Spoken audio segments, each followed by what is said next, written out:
કૃષ્ણ જ્યારે પોતાના અધરો પર વાંસળીના સૂર રેલાવતા ત્યારે શું ગોપીને શું રાધાને શું ગામના લોકો બધા જ એ સૂરોમાં વહી જતા, મંત્રમુગ્ધ બની જતા.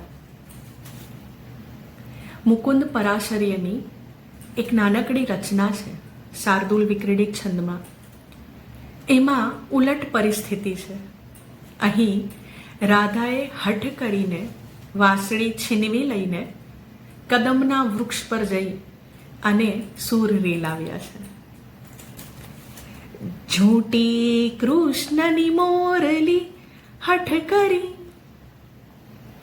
રાધા કદંબે ચઢી, આનંદે અધરે ધરી સ્વર સુધા વહેતી કરી ના કરી.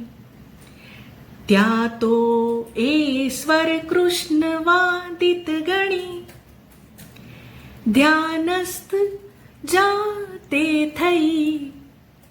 એ જોતા ગળતા ગયા પ્રણયની સંતૃપ્તિમાં શ્રી હરિ.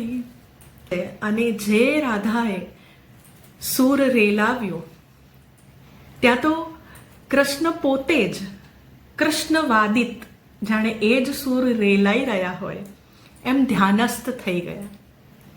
અને એ જે સૂર છે એમાં પ્રણયની જે સંતૃપ્તિ છે એમાં ગળાતા ગયા ભગવાન. અહીં ભક્તની ભક્તિને આધીન થઈ ગયા પ્રભુ.